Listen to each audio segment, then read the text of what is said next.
Pan ay isang dating politician at saka isang lawyer. Yan. Isang dating politician. Oh. Sino ba yung dating politician na yan? Tsaka sino ba yung lawyer na yan? So mga kaibigan, isang dating politician at lawyer. So parang dalawang tao, no? Nagpondo. Isang dating politician at isang lawyer. So sino ba yung dating politician? Guys, sino ba yung dating politician? Ang sumasagi sa isipan ng tao, mga kaibigan, yung dating politician na nag-press con at nagsabi na ang mga kabataan ay pumasok, huwag umuwi hanggat hindi bumaba si PBBM. So mga kaibigan, siya lang naman yung nag-press con, di ba? Alam niyo na kung sino yan, yung nag-press con. Di ba? Sabi niya, dapat nating tulungan yung mga kabataan kasi sila yung pag-asa ng bayan. Tulungan? Are you sure? So, mga guys, isa pa yung lawyer. Sino ba yung lawyer na galit kay PBBM? Isipin nyo, sino yung lawyer na galit kay PBBM at sumama pa kay Inday Lustay sa Japan? Coincidence ba na sumama siya kay Inday Lustay sa Japan? Sa report, ang lawyer na to, isa sa nagbayad sa mga bata. Tingnan nyo guys galawang ganito yung ginagawa ng mga taong gumagawa ng krimen Yun bang para hindi sila madamay, para kunwari ay hindi sila sangkot, aalis sila ng bansa habang ginagawa ang krimen. Para nga naman sabihin, ay wala ako sa Pilipinas. Nandun ako sa Japan. Di ba? Kasi yan po ang nakuha na report ni Yorme. Dating politician at isang lawyer. Pero naniniwala nga tayo at marami pa mga kababayan naniniwala na hindi lang dalawa. Hindi lang dalawa yan ang nagplano niyan. Malamang meron pang iba na nagplano. Diba? At eto ang pinaka-plano, makapenetrate sa Mindiola, makapunta ng Malacanang, at sunugin ang Malacanang. Sabi ko nga mga kaibigan, kung nagtagumpay sila sa ginawa nila, alam nyo guys, ang laking nito. Kasi yung Malacanang, guys, yung vicinity ng Malacanang, residential yan. Ang dami diyang mga bahay. Ang Malacanang parang nasa gitna yan, nakapalibot dyan yung mga bahay. So, once na masunog ang Malacanang, sunog din yung mga residential, yung mga bahay na nandyan. Kita niyo mga kaibigan? Nakita niyo kung gaano kahayop itong mga taong to. Tingnan nyo guys sa Japan, diniklara na nila, Pangulo ng Pilipinas, si Sara Duterte. Nagpakatay ng 100 na baka sa Davao. Sacrifice daw. Ano yan? Victory? Victory na ba? Dahil sa inaakala nila na magtatagumpay sila. Nag-celebrate na sila, nagpakain na sila sa mga taga Davao. 100 na baka. Dahil sigurado na ba nila na talagang matatanggal na si PBBM? Nagdeklara na si Sara Duterte ang next president. Tingnan niyo yan, mga kabayan. Guys, Meron pa akong nahuli, huling-huli, mga kaibigan no? Sa isang post, itong lawyer na to, mga kaibigan, no? Sa isang post ng lawyer na to, huling-huli. Tingnan natin kung nandito pa yung post niya o inalis na niya. Guys, kung marunong kang magbasa, no? Read between the lines, mga kaibigan. Merong malaking may malaking ibig sabihin itong kanyang sinulat dito. Okay. Tingnan natin kung nandito pa yung sinulat. Nako. Mukhang tinanggal na niya.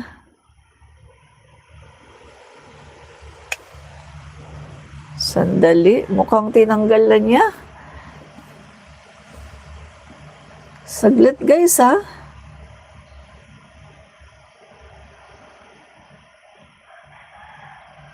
Mukhang... Oh, ito guys. 18 hours. Tingnan mo 18 hours. Ito ang sinulat niya. Panawagan. Kung sino man ang mga nagpasimuno ng mga pagkilos malapit sa Ayala Bridge. Pinapaalam ng hakbang ng maisog na hindi ito ang ating napagkasunduan. Just read between the lines na hindi ito ang ating napagkasunduan. At lalong hindi pinaghihintulutan ang kahit sino sa hanay na ito. Sabi niya, 18 hours ago, naglinis siya mga kaibigan. Walang kinalaman ang hakbang ng maisog dito at kung sino man ang may kagagawan, sila mismo ang responsable sa nasabing mga gawain. Guys, try to read between the lines. Kung sino man ang nagpasimuno ng mga pagkilos malapit sa Ayala Bridge, pinapaalam ng hakbang ng maisog na hindi ito ang ating napagkasunduan. Hindi ito ang ating napagkasunduan. So meaning to say, meron talaga silang hinire. Meron talaga silang binayaran. At meron silang pinagkasunduan.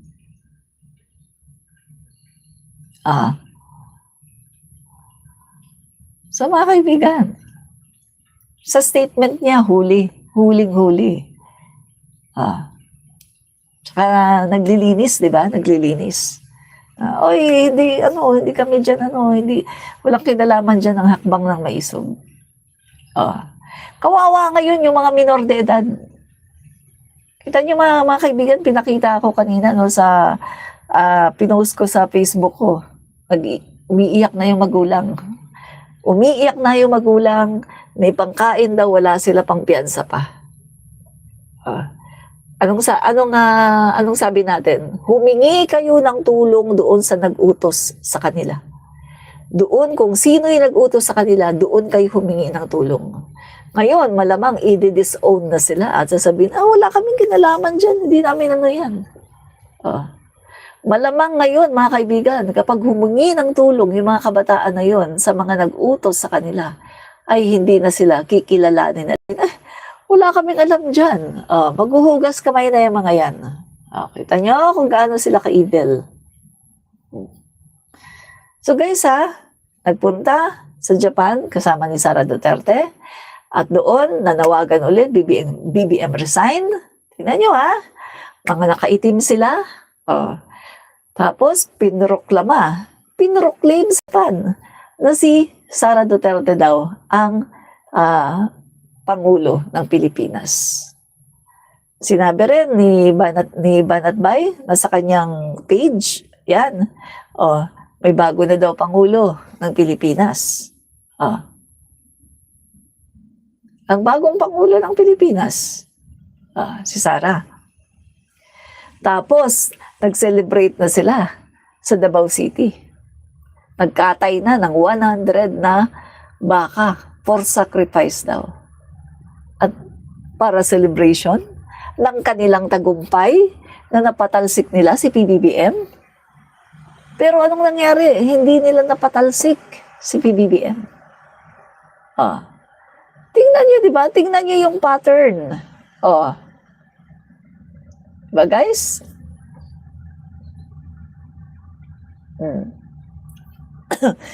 Tingnan nyo yung suot. Yung suot ni VP Sara Duterte sa Japan, yung suot ng mga nagrally sa Davao, yung suot ng mga nanggulo sa Mindiola, sa Recto, sa Ayala Bridge. Tingnan nyo. At kitang-kita, mga kaibigan, pinaghandaan talaga. Yung sinasabi ni Yusek, no? Ang dami daw nahuli, mga... Anong tawag doon, guys? Monotone bomb. Ang dami daw nahuli. At hindi lang daw yung dala, may mga dala pa na iba. Yan ba? Hindi ba pinagandaan yan? Pinagandaan yan, mga kaibigan. Pati yung mga tipak na bato na ang lalaki. Guys, kung dadaan ka dyan sa Recto, sa Mindiola, makakakuha ka ba ng mga malalaking mga tipak-tipak na bato? Kalsada yan eh. So mga kaibigan, halatang halata na pinaghandaan nila yung kanilang ginawa, mga kababayan. May nag-utos sa kanila at pinaghandaan nila. At yun nga, booking na, mga kaibigan, kung sino ang nag-utos. Former politician at lawyer. At meron pa nga sinasabi, di ba, may contractor daw. Meron daw 3 contractor. No? Yung mga kumakalat sa social media, sa mga GC, kumakalat, may 3 contractor pa daw. Kasi nga, galit na galit kay PBBM. Dahil na bubulgar na yung kanilang mga pangalan, yung kanilang mga pinagagagawa. Diba? Kaya eto mga kaibigan, no, umiiyak ngayon yung mga magulang nito. Yung mga relative, itong mga minor de edad. Pero, guys, paalala tayo ng paalala sa kanila. Huwag kayong sasali dyan. Kapag kayo nakulong, wala kayong pangpiyansa, yung pinaglalaban ninyo ay hindi kayo matutulungan. So, eto na nga, mga kaibigan, nangyari nga ang mga sinasabi ko. Diba? Huwag kayong magpapagamit, mga DDS. Huwag kayong magpapagamit. Dahil kahit na kung ano man ang mangyari, hindi kayo matutulungan ng mga idolo ninyo. Kaya sa mga DDS, tahasan kong sinasabi sa inyo, huwag kayong magpapagamit. Hindi kayo matutulungan ng idol ninyo. O ngayon, paano na yung mga yan? Kung yung mga kabataan na yan, baka pumapasok pa yan sa school. Paano na sila makakapasok sa school? Nandun sila ngayon. Nakakulong. Yung mga minor de edad, nandun din. Nasa DSWD. Siyempre, hindi pa yan pakakawalan. Madaming pa yan, mga session. Madaming mga advices pa gagawin dyan. Mga kung ano-ano pa na kailangan maging maayos yung kanilang pagkatao, yung kanilang karakter. Hindi yan basta-basta pakakawalan. Grabe yung bigat ng kanilang ginawa. Yung isang pulis, nag-agaw buhay. Maraming pulis nasugatan. Niransak yung mga sinira yung mga ilaw ng mga stoplight na wala namang kinalaman yun. Pinagpapalo yung mga CCTV, gustong wasakin lahat ng CCTV. Niransak yung isang hotel. Sinira ang lobby. Pumasok sa loob, pinagnakawan. Pinasok yung mga dormitory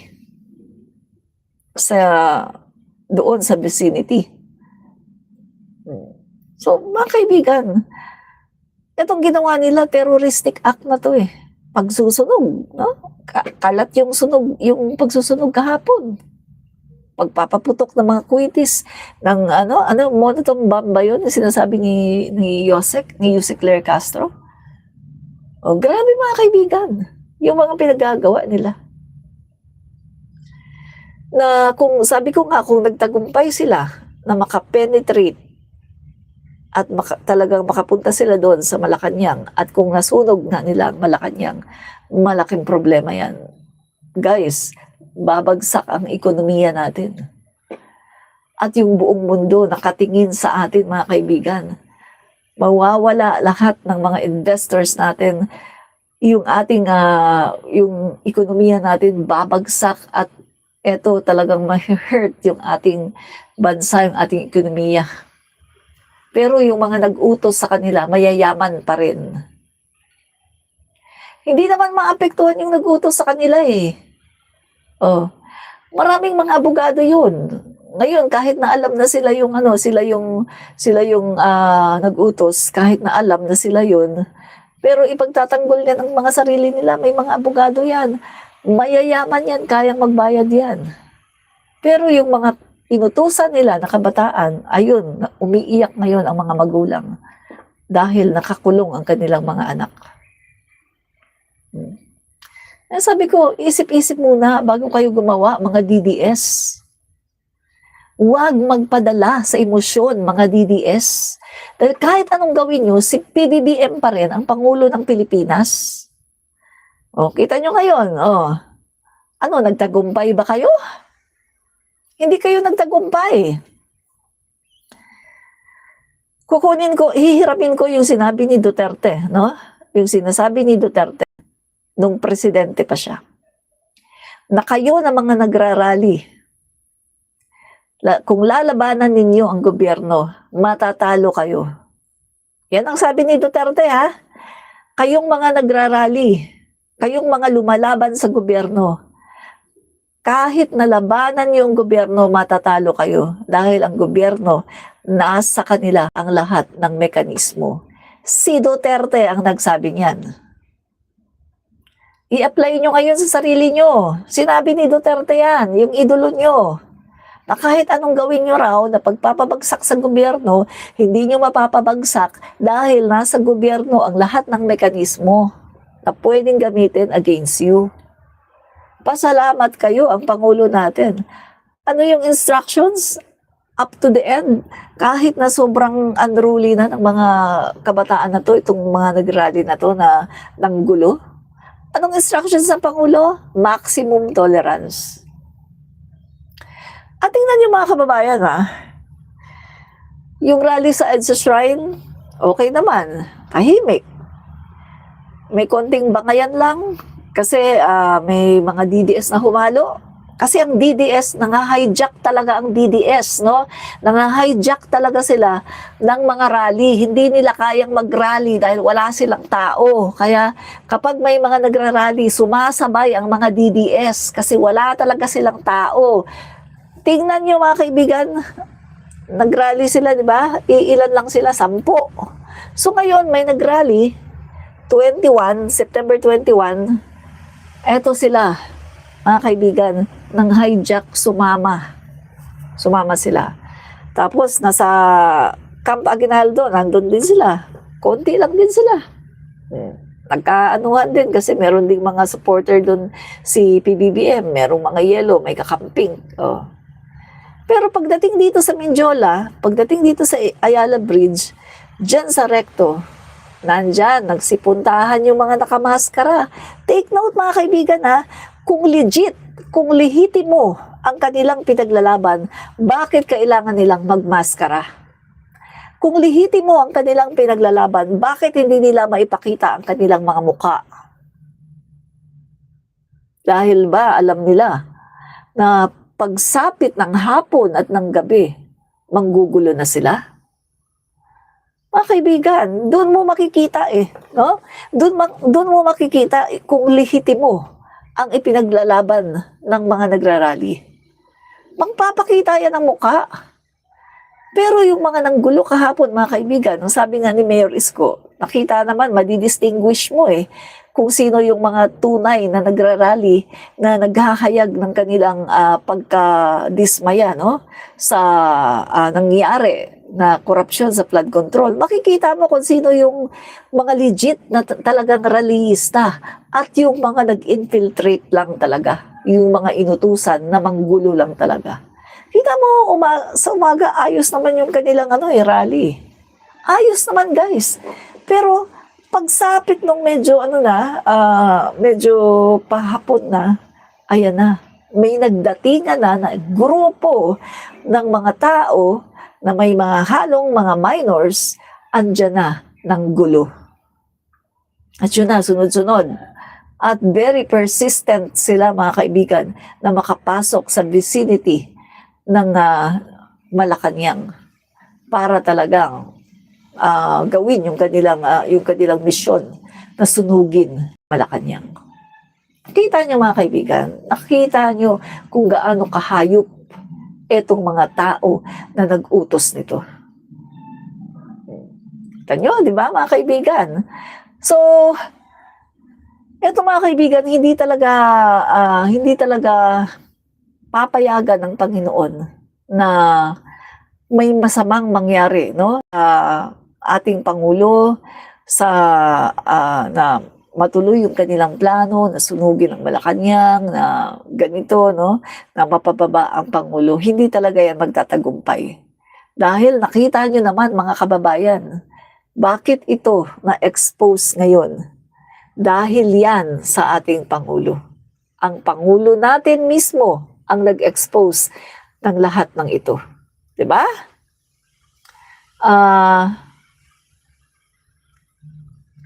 John Paul, may mga rapper influencer na nagsalitang nakaitim din sa Luneta, ang kasabuat ng mga nanggulo sa Maynila. Tugisin at lupilin mo sila, Yorme. Makikita mo, mga kaibigan, no? Mga nakamaskara, mga nakatakip sila, no? Ayaw nila magpakita ng mukha nila. Pagkatapos yan, talagang nanakit ng mga pulis. Grabe, mga kaibigan, yung ginawa nila. So ngayon, iyak-iyak sila. Nakakulong sila ngayon.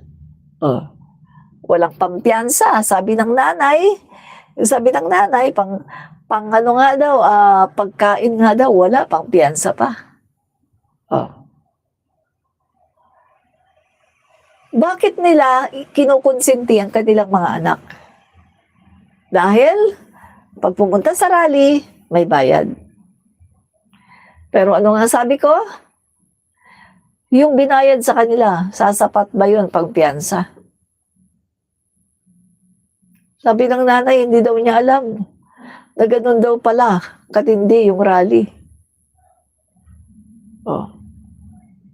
Kaya nakita niyo, mga kaibigan, sa mga rally, nakita niyo, obserbahan niyo, pag ini-interview sila ng mga media, hindi nila alam kung ano pinaglalaban, di ba?